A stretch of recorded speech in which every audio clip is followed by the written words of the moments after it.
চাঁপাইনবাবগঞ্জের শিবগঞ্জের চৌকা সীমান্তে কাঁটাতারের বেড়া নির্মাণ করাকে কেন্দ্র করে বিজিবি ও ভারতীয় সীমান্তরক্ষী বাহিনী বিএসএফের মধ্যে 2 দিন ধরে উত্তেজনা বিরাজ করছে।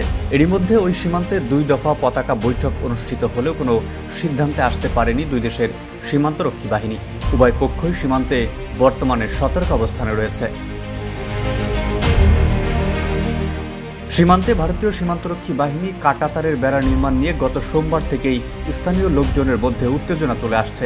এ সময় বিজিবির সাথে স্থানীয় জনগণকে অবস্থান করতে দেখা যায়। সামাজিক যোগাযোগ মাধ্যমে ভাইরাল বিভিন্ন ভিডিও থেকে দেখা যায় স্থানীয় জনগণ বিজিবিকে নানা কাজে সাহায্য করছে।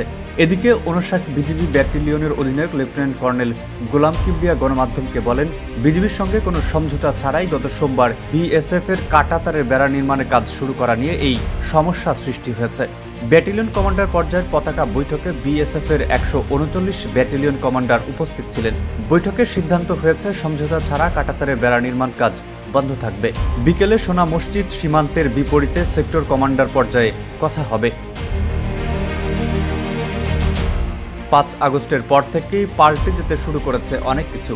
আগে প্রায় সীমান্তে ভারতীয় সীমান্তরক্ষী বাহিনী বিনা প্রতিরোধে সীমানা দখল করত, তবে এখন চোখে চোখ রেখে পাল্টা জবাব দিতে শুরু করেছে বিজিবিও। এমনকি তাদের সাথে স্থানীয় জনগণও নিজের সর্বস্ব দিয়ে মাতৃভূমি রক্ষায় এগিয়ে যাচ্ছে। চৌকা সীমান্তের উত্তেজনায় এমনই একটি ছবি সামাজিক যোগাযোগ মাধ্যমে ভাইরাল হয়েছে। নিজ মাতৃভূমি রক্ষায় বিজিবির সাথে নেমে পড়েন এক কৃষক, হাতে কাস্তে, পরনে লুঙ্গি, কিছুটা নিচু হয়ে বসে আছেন। তীক্ষ্ণ রক্তচক্ষু ভারতীয় সীমান্তরক্ষী বাহিনীর দিকে, যেন বাংলাদেশ নামের প্রিয় মায়ের দিকে চোখ তুলে তাকালে সব শেষ করে ফেলবে সে।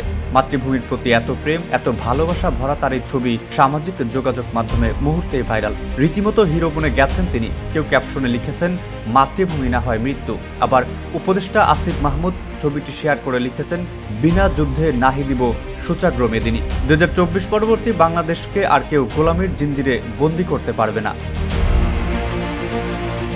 গত মঙ্গলবার রাতে 59 বিজিবি ব্যাটালিয়নের পাঠানো এক সংবাদ বিজ্ঞপ্তি থেকে জানা যায়, 5 জানুয়ারি বিকেলের সীমান্ত পিলার 177/2S থেকে আনুমানিক 100 গজ ভারতের ভেতরে চৌকা মাঠ এলাকার GR নম্বর 047372 MS 78D/2 এলাকার কাঁটাতারের বেড়া নির্মাণের জন্য ভারতের 119 বিএসএফ ব্যাটালিয়নের শব্দেলপুর ক্যাম্পের উদ্যোগে মাটি খননের কাজ শুরু করা হয়। ঘটনাটি জানতে পেরে বিজিবির চৌকা সীমান্তের টহল দল পতাকা বৈঠকের মাধ্যমে সেই কাজে বাধা দেয়। মঙ্গলবার বেলা 11টার দিকে কাঁটাতারের বেড়া দিতে বিএসএফ আবার মাটি খননের কাজ শুরু করে। খবর পেয়ে বিজিবি তৎক্ষণাৎ বাধা দেয়, তবে বিএসএফ স্থানীয় লোকজনের সহায়তায় নির্মাণ কাজ আবার শুরু করে। কাজটি সম্পন্ন করার জন্য অতিরিক্ত জনবলও নিয়োগ দেয় তারা।